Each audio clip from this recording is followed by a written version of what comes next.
भारत के 21 परमवीर चक्र विजेता जिन्होंने अपनी जान देकर भी कायम रखी हमारी आज़ादी। मेजर सोमनाथ शर्मा परमवीर चक्र प्राप्त करने वाले पहले भारतीय।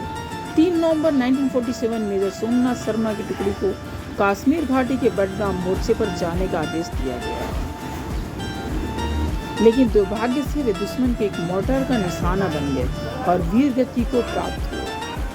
नायक जदुनाथ सिंह जनवरी 1948 में कबायली आक्रमण के समय उन्होंने नौशेरा इलाके में अपनी टुकड़ी का नेतृत्व किया। जदुनाथ ने अकेले ही स्टेनगन से गोलियों की बौछार कर दुश्मनों का सामना किया। सेकंड लेफ्टिनेंट रामा राघोबा राणे रामा ने अपनी सूझबूझ, बहादुरी, नेतृत्व क्षमता से सबको प्रभावित किया और उन्हें सेकंड लेफ्टिनेंट बनाकर जम्मू कश्मीर में तैनात किया गया। राघोबा का ये योगदान बेहद महत्वपूर्ण था। सौभाग्य की बात तो यह है कि यह सम्मान उन्होंने स्वयं प्राप्त किया।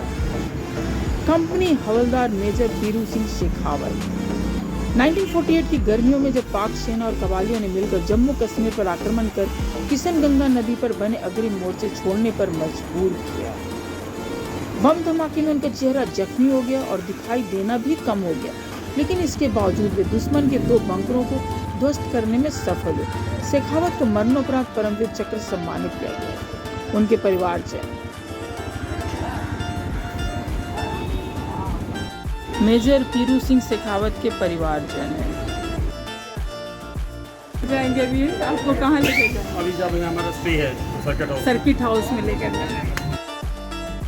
करम सिंह जी के बारे में अगर मैं कुछ बताऊं तो शायद कम हो।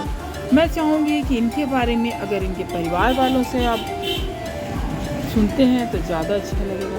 तो चलिए मैं आपको मिलवाती हूँ इनके परिवार के लोग जो यहाँ आए हुए थे उनसे मिलवाती हूँ। तो सुनिए उनकी जवानी, इनकी कहानी। लोग बताएंगे आप लोग किसके तरफ से आए हैं? कैप्टन करम सिंह कैप्टन करम सिंह की तरफ से। अच्छा, आपका क्या रिलेटिव मतलब? ग्रैंड डॉटर है। किस समय उनका हुआ बताइए डिटेल में थोड़ा।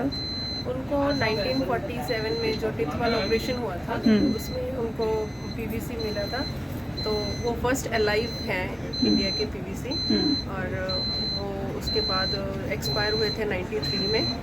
तो उसके बाद यहाँ पे भी जब जापान के साथ अंडमान में उनका वॉर हुई थी ना जब, तो तब वो जख्मी हो गए थे। तो यहाँ पे सेलुलर जेल को हॉस्पिटल बनाया गया था, तब यहाँ पे वो एडमिट थे। उसके बाद दोबारा से उनको फिर उन्होंने नेक्स्ट टिथवाल की वॉर वहाँ पे लड़ी थी।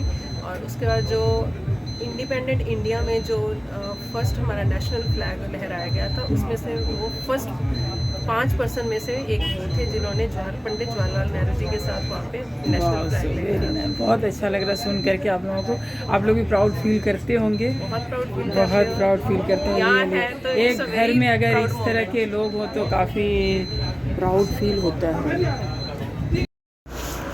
कैप्टन गुरबचन सिंह सलारिया, इनके बारे में मैं क्या कहूँ। जब इनके ग्रैंडसन यहाँ आए हुए हैं तो मैं चाहूँगी कि आप लोग उनकी जवानी, इनकी कहानी अगर सुनेंगे तो आप लोग को ज़्यादा अच्छा लगेगा और वो ज़्यादा अच्छे से बता भी पाएंगे, क्योंकि ऐसे मौके बहुत कम मिलते हैं कि जब हम किसी के बारे में उसके परिवारजन से ही सुनते हैं, जब वो हमसे बहुत दूर होते हैं। तब वो आए हैं यहाँ पर तो हम ये मौका क्यों चाहेंगे। चलिए उनसे ही सुनते हैं, तो आपको भी मिलवाती हूँ। चलिए मिलिए उनसे। Captain GS Salaria grandson. अच्छा, तो उनके बारे में कुछ बताइए थोड़ा। उनके बारे में एक्चुअली मेरे फादर 2 साल के थे तब उनकी डेथ हो गई थी कॉन्गो साउथ अफ्रीका में। यूएन मिशन पे थे। फर्स्ट यूएन मिशन पे उनको परमवीर चक्र अवार्ड मिला है। फर्स्ट यूएन मिशन के परमवीर चक्र अवार्ड है। उसके बाद उनके हाथों का जो भी अभी चीज़ जो हमारे घर में है हमने रखी हुई है अभी भी हमारे उनको देखने के लिए chief of the army staff Bipin Rawat sir भी हमारे घर में आए हुए हैं उनको देखने के लिए। अच्छा, जो CDS, हाँ CDS के पहले वो भी हमारे घर में आए हुए हैं, वो देख के गए हैं वो। और जो उनके हाथों का हम चला रहे हैं अभी भी, जो हमने संभाल के रखा हुआ है वो उनको मेंटेन करके हम रखते हैं, क्योंकि उनकी यादें उनसे जुड़ी हुई हैं। बिल्कुल एक प्रेरणा मिलती है इससे।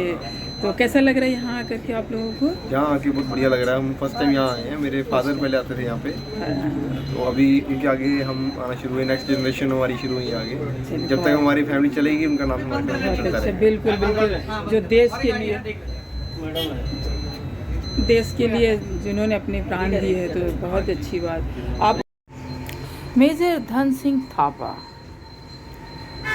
चीनी सेना का बहादुरी से मुकाबला करते हुए जब धन सिंह की टुकड़ी में सिर्फ 3 लोग बाकी रह गए थे, तो चीन ने हमला जारी रखते हुए धन सिंह थापा और अन्य 2 साथियों को बंदी बना लिया और कई तरह की यातना देकर भारतीय सेना के भेद जानने का प्रयास किया। लेकिन लंबे समय तक यातना झेलने के बाद भी धन सिंह थापा अपनी देशभक्ति और बहादुरी कायम रखे। वे दुश्मन से छुटकारा पाकर भारत लौटे। सूबेदार जोगिंदर सिंह 20 अक्टूबर 1962 को जब चीनी सेना तवांग की ओर बढ़ रही थी, जिसकी अगुवाई सूबेदार जोगिंदर सिंह कर रहे थे, भारत की तुलना में चीनी सेना में सैनिकों की संख्या अत्यधिक थी, लेकिन फिर भी सूबेदार सिंह और उनके साथी इस मुठभेड़ में वे बिना हिम्मत हारे पूरे जोश के साथ जूझते रहे। आखिर सूबेदार उनके बचे हुए सैनिक दुश्मन के कब्जे में आ गए। भले ही वो मोर्चा भारत जीत नहीं पाया, लेकिन भारतीय इतिहास के पन्नों में उनकी बहादुरी और शहादत अमर हो गई। मेजर शैतान सिंह भाटी 1962 में भारत चीन युद्ध में मेजर शैतान सिंह का महत्वपूर्ण योगदान रहा।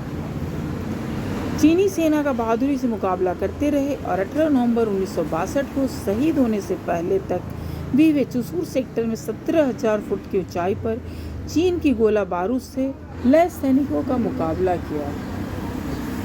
आइए इनके परिवारजन आए हुए हैं। हेलो सर, कैसा लग रहा है आप लोग को यहाँ के? बहुत अच्छा, आप बताएंगे कि आप किसके रेसिपिएंट है परमवीर चक्र? आप मेजर शैतान सिंह जी परमवीर चक्र 1962 के पुत्र हैं, नरपत सिंह जी। अच्छा, आप उनके दामाद हैं, तो आप दोनों आए एक साथ। कंपनी क्वार्टर मास्टर हवलदार अब्दुल हमीद 10 सितंबर 1965 में जब पाकिस्तान द्वारा भारत पर आक्रमण किया गया, तब अमृतसर को घेरने की तैयारी में आगे बढ़ती पाकिस्तानी सेना को मजा चखाते हुए अब्दुल हमीद ने जान की परवाह न करते हुए अपनी तोपयुक्त जीप से दुश्मन के 3 टैंक ध्वस्त कर दिए। दुश्मन की गोलीबारी में वे शहीद हो गए। भारत पाकिस्तान युद्ध में अपने असाधारण योगदान के लिए उन्हें महावीर चक्र और परमवीर चक्र से सम्मानित किया गया। लेफ्टिनेंट कर्नल अर्धशीर बुर्जारेजी तारापुर 16 सितंबर 1965 को जसोरान पर कब्जा कर 17 हॉर्स के साथ तारापुर चाविंडा पर हमला कर डटे हुए थे। दुश्मन के 60 टैंकों को ध्वस्त कर दिया, लेकिन इस लड़ाई में तारापुर खुद दुश्मन का निशाना बन गए और वीर गति को प्राप्त हुए। अद्भुत वीरता के लिए उन्हें परमवीर चक्र से सम्मानित किया गया। लेस्नैक अल्बर्ट एक्का 1971 के भारत पाकिस्तान युद्ध में दुश्मनों के दांत खट्टे कर दिए। 3 दिसंबर 1971 के दिन शत्रुओं से लोहा लेते हुए एक्का देश पर कुर्बान हो गए। मरणोपरांत परमवीर चक्र सम्मानित किया। इनके भी परिवारजन आए थे। आप बताइए किसके रेसिपिएंट आए हैं? हम लेस्नैक अल्बर्ट एक्का झारखंड से आए हैं। फ्लाइंग ऑफिसर निर्मल जीत सिंह शेखो 14 दिसंबर 1971 को जब 6 पाकिस्तानी साइबर जेट विमानों द्वारा श्रीनगर एयरफील्ड पर हमला किया, तो दुश्मन की F-86 साइबर जेट विमानों का बहादुरी के साथ सामना करते हुए उन्होंने 2 साइबर जेट विमानों को ध्वस्त किया। सेकंड लेफ्टिनेंट अरुण खेत्रपाल दिसंबर 1971 में भारत पाक के बीच हुए युद्ध में 16 दिसंबर को अरुण खेत्रपाल दुश्मन के टैंकों को ध्वस्त करते हुए उनका टैंक खुद दुश्मन के निशाने पर आ गया और अरुण खेत्रपाल शहीद हो गए। अरुण खेत्रपाल सबसे कम उम्र के परमवीर चक्र प्राप्त वीर थे। आइए उनके परिवार से। कहाँ से आए हो आप लोग? हम दिल्ली से आए हैं। दिल्ली मतलब कुछ अरुण खेत्रपाल कि कौन हो बताइए? मेरे हस्बैंड के ब्रदर थे, 21 इयर्स ओल्ड थे। हाँ हाँ हाँ और 1971 वॉर में हाँ हाँ हाँ तो उन्होंने वो जब पाकिस्तानी आर्मी आई उन्होंने 6 टैंक्स को डिस्ट्रॉय किया जी जी जी और फिर कहते नहीं मैं यहाँ से नहीं जाऊँगा, जी। मैं इनको नहीं आने दूंगा। फिर 7 टैंक थे, फिर उनको अच्छा नाम बता दो। अरुण खेतरपाल। अरुण खेतरपाल की तरफ से परमवीर चक्र जो रिसिपिएंट है उसकी तरफ से आए हो। उनकी तरफ से आए चलिए हैं। बहुत अच्छा लगा आपसे मिलके कि आप लोगों को कैसा लग रहा है यहाँ आकर के? अच्छा लग रहा है। चलिए आओ क्या आते रहे। चलिए कोई नहीं। मेजर होशियार सिंह 1971 में भारत पाक युद्ध में घायल अवस्था में भी डटे रहे और लगातार दुश्मन सिपाहियों को एक के बाद एक रास्ते से हटाते रहे। मेजर होशियार सिंह की बटालियन जीत दर्ज करा चुकी थी, इसके लिए मेजर सिंह को परमवीर चक्र प्रदान किया गया। नायक सूबेदार बाणा सिंह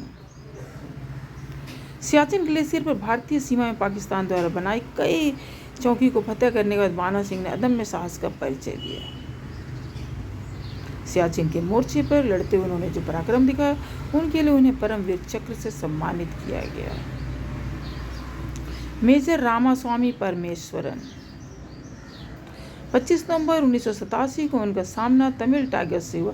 तभी दुश्मन की एक गोली मेजर रामास्वामी परमेश्वरन के सीने में लगी, लेकिन घायल होने के बावजूद भी लड़ाई में डटे रहे और वीर गति को प्राप्त हो गए। इस बहादुरी के लिए उन्हें परमवीर चक्र से सम्मान किया गया। कैप्टन मनोज कुमार पांडे 19,700 फीट की ऊंचाई पर पहलवान चौकी पर जोश और बहादुरी के साथ वे डटे रहे। आखिरकार खलूबार को फतेह किया, हालांकि इस फतेह की लड़ाई में उन्हें कंधे और पैर बुरी तरह घायल हुए। इसी बीच दुश्मन की मशीन गन से निकली एक गोली सीधे उनके माथे पर जाकर लगी, जिसके बाद वे धराशायी हो गए। मात्र 24 वर्ष की आयु में शहीद होने वाले इस वीर जवान को मनोवरात परमवीर चक्र सम्मानित किया गया। कैप्टन विक्रम बत्रा श्रीनगर लेह मार्ग के ऊपर 5140 पर एक महत्वपूर्ण चोटी को जीतने के बाद उन्हें शेरशाह व कारगिल का शेर जैसी संज्ञाएं भी दी गई। एक विस्फोट में से अपनी साथी लेफ्टिनेंट को बचाने के लिए वे आगे बढ़े और एक गोली आकर उनके सीने में लगी और कैप्टन बत्रा शहीद हो गए। अपने इस पराक्रम के लिए उन्हें मरणोपरांत परमवीर चक्र सम्मानित किया गया। राइफलमैन संजय कुमार 4 जुलाई 1999 को राइफलमैन संजय कुमार 3 दुश्मनों को मार गिराया और जोश में गोलाबारी करते हुए वे आगे बढ़े। इस दौर में संजय कुमार खून से लथपथ होते हुए बिना रन छोड़े दुश्मन से जूझते रहे और जीत हासिल की। सौभाग्य से फौज में जाने के मात्र 3 ही वर्षों में उन्होंने परमवीर चक्र सम्मान प्राप्त किया। ग्रेनेडियर योगेंद्र सिंह यादव 1999 की लड़ाई में उनका विशेष पराक्रम था टाइगर हिल पर तिरंगा लहराना, जो एक कठिन और संघर्षपूर्ण मिशन था। मात्र 19 वर्ष की आयु में उन्होंने परमवीर चक्र सम्मान प्राप्त किया। आज आप लोगों ने देखा कि मैं परमवीर चक्र विजेताओं के कुछ परिवारजनों से बात की है, तो काफ़ी मुश्किल था इनसे बात करना क्योंकि काफ़ी ये लोग सिक्योरिटी पे थे, लेकिन फिर भी मैंने कोशिश की। तो आप लोगों को कैसा लगा ज़रूर बताइएगा और ज़रूर प्लीज़ लाइक और सब्सक्राइब करते रहिए। जैसा आप लोग सपोर्ट कर रहे हो वैसा कीजिए और हमारा वीडियो कैसा लगता है प्लीज़ कमेंट बॉक्स में बताते रहिए। हमारा वीडियो देखने के लिए आप लोगों को हमेशा धन्यवाद।